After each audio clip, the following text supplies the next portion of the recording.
Hi friends, welcome to my channel Electrical Power.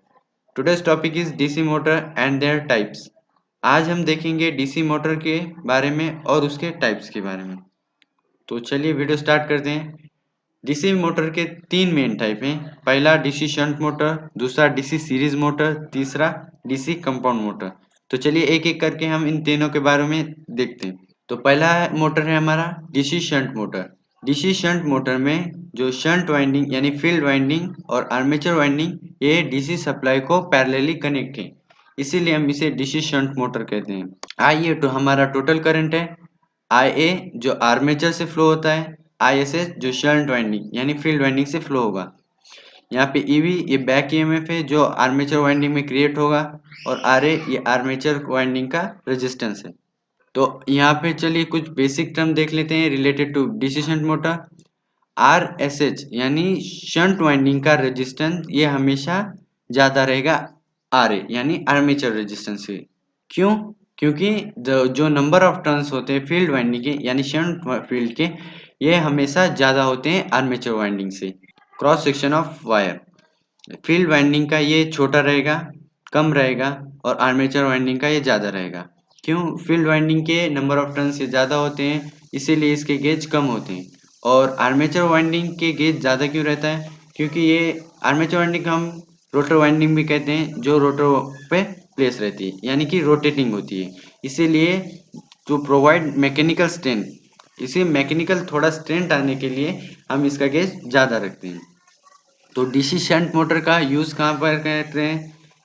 Different machine में, जैसे lathe machine, milling machine, drilling machine, printing machine, paper machine, या फिर centrifugal pump. तो next हम voltage और current relation देख लेते हैं शंट मोटर के।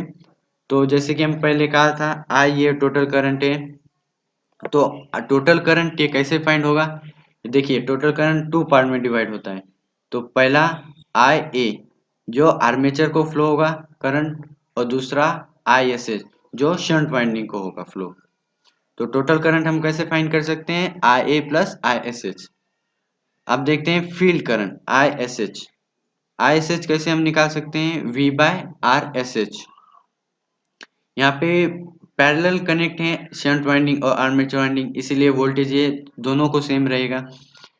तो हमें आई एस एच निकालने के लिए, जैसे कि ओम्स लॉ अनुसार वी बाय आर, तो यहाँ पर वी तो कांस्टेंट रहेगा, और आर जो हमें पता है शंट वाइंडिंग का रेजिस्टेंस, और ये कांस्टेंट होता है क्योंकि वोल्टेज तो हमारा कांस्टेंट है, और जो फील्ड वाइंडिंग का रेजिस्टेंस है ये भी नहीं चेंज होगा, इसीलिए जो फील्ड करंट है ये हमेशा कांस्टेंट रहता है। तो V कैसे निकाल सकते हैं? ये भी हम ओम के फॉर्मूले के निकाल सकते हैं। ये हमारा टू पॉइंट में, एक तो हम आर्मेचर के थ्रू भी फाइंड कर सकते हैं और शंट वाइंडिंग के अक्रॉस भी फाइंड कर सकते हैं, पर हम preferably I S H into are S H यानी कि शंट वाइंडिंग का करंट और शंट वाइंडिंग का रेजिस्टेंस से फाइंड करेंगे। क्योंकि अगर हम आर्मेचर के दो पॉइंट में फाइंड करें तो हमें ब्रशेस के भी वोल्टेज चाहिए, और बैक ईएमएफ भी चाहिए, और इसका रेजिस्टेंस भी। पर यहाँ पर हमें करंट और आर से शंट फील्ड से मिल जाता है, इसलिए हम यही प्रेफर करेंगे शंट वाइंडिंग से हम वोल्टेज सप्लाई निकालें। तो यहाँ पर flux is directly proportional to the I S H, यानी कि जो शंट वाइंडिंग करंट होगा उससे डायरेक्टली प्रोपोर्शनल फ्लक्स। पर यहाँ पर देखिए आई एस एच ये कांस्टेंट है, तो यहाँ पर फ्लक्स जो प्रोड्यूस होंगे ये भी कांस्टेंट है। तो इसे हम डीसी शंट मोटर को कांस्टेंट फ्लक्स मोटर भी कह सकते हैं, क्योंकि ये कांस्टेंट फ्लक्स प्रोड्यूस करता है, जो कि कांस्टेंट टॉर्क प्रोड्यूस में हेल्प होती है। तो नेक्स्ट हमारा दूसरा टाइप है डीसी मोटर का, डीसी सीरीज मोटर।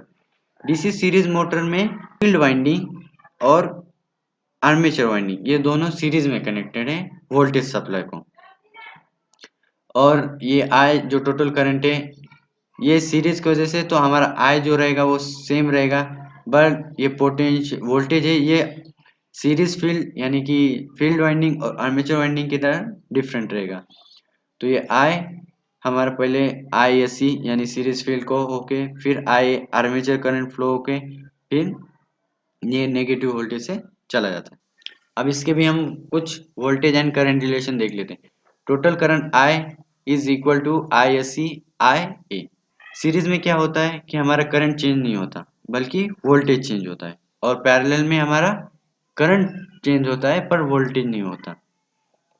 जैसे यहाँ पर पैरेलल में वोल्टेज सेम था पर करंट IS से डिफरेंट था, और यहाँ पे सीरीज में वोल्टेज डिफरेंट रहेगा और करंट जो सीरीज में सेम रहता है। तो वोल्टेज सप्लाई, तो अब वोल्टेज निकालने के लिए EB जो कि बैक EMF प्लस IA जो कि आर्मेचर करंट है, और RA इंटू RE यानी कि ये दोनों का resistance, plus V brushes, voltage across brushes, ये जो ब्रशेस हैं इनका भी वोल्टेज फाइंड करना होता है फॉर द टोटल वोल्टेज निकालने के लिए। यहाँ पे flux is directly proportional to IA और IC, ये दोनों इक्वल हैं इसलिए ये दोनों को प्रोपोर्शनल यानी एक ही है। तो आर्मेचर वाइंडिंग का voltage EB plus IA into RA plus V brushes. अगर हमें इसका आर्मेचर वाइंडिंग का वोल्टेज निकालना होगा तो इस दो पॉइंट में, पहले यहाँ दूसरा यहाँ, तो यहाँ पे हमें क्या क्या मालूम चाहिए, बैक EMF IA और RA प्लस वोल्टेज अक्रॉस ये ब्रशेस के अक्रॉस वोल्टेज। ये कांस्टेंट फ्लक्स मोटर नहीं है क्योंकि इसका करंट चेंज होता रहता है, इसीलिए हम इसको, पर सीरीज मोटर का एक फायदा होता है कि सीरीज मोटर का टॉर्क ये ज़्यादा रहता है, इसीलिए हम इसे हाई टॉर्क पे यूज़ करते हैं, और इसे हम विदाउट लोड नहीं यूज़ कर सकते क्योंकि इसका टॉर्क ज़्यादा होने की वजह से मैकेनिकल डैमेज की इंजरी ज़्यादा रहती है। तो यहाँ हम इसे कहाँ पर यूज़ कर सकते, इलेक्ट्रिक ट्रेन्स, क्रेन्स, कन्वेयर, ये तीनों पे ऑलरेडी लोड रहता है, इसीलिए हम यहाँ पे DC सीरीज मोटर यूज़ करते हैं। तो अब DC मोटर के जो शंट और सीरीज थे उनके टॉर्क वर्सेस आर्मेचर करंट के कैरेक्टरिस्टिक देखते हैं। तो पहले ये है सीरीज मोटर का, जो पहले I²R यानी कि यहाँ पे जो कि कर्व है, जो टॉर्क है ये आर्मेचर करंट के स्क्वायर में रहता है। ये देखिए स्क्वायर में होने की वजह से यहाँ पे कर्व है, और ये पॉइंट ए यानी हमारा सेचुरेशन पॉइंट है। आफ्टर सेचुरेशन पॉइंट जो टॉर्क होता है ये directly proportional to the current होता है, करंट का स्क्वायर में नहीं होता, इसीलिए ये स्ट्रेट यानी लीनियरली इंक्रीज होता है। स्टार्टिंग में डीसी शंट मोटर में जब हम करंट फ्लो करते हैं तो टॉर्क ये जीरो रहता है, फिर वो लीनियरली इंक्रीज होते जाता है। ये टॉर्क है डीसी शंट का और ये डीसी सीरीज का। नेक्स्ट हमारा आता है DC compound motor. DC compound motor में दो टाइप है, पहला लॉन्ग शंट कंपाउंड मोटर और दूसरा शॉर्ट शंट कंपाउंड मोटर। तो पहले हम ये जान लेते हैं इसे कंपाउंड मोटर क्यों कहा जाता है, क्योंकि ये सीरीज और शंट वाइंडिंग दोनों ही वाइंडिंग रहते हैं इसमें। यहाँ पे देखिए ये सीरीज वाइंडिंग भी है आर्मेचर को कनेक्टेड, और ये पैरेलल वाइंडिंग भी है यानी शंट वाइंडिंग भी है, इसीलिए हम इसे डीसी कंपाउंड मोटर कहते हैं। तो अब इसके दो टाइप कैसे, लॉन्ग शंट कंपाउंड मोटर और short shunt compound motor. Shunt shunt माने पैरेलल वाइंडिंग, तो यहाँ पर देखिए ये पैरेलल वाइंडिंग आर्मेचर से थोड़ा दूर है, इसीलिए हमें लॉन्ग शंट मोटर कहेंगे।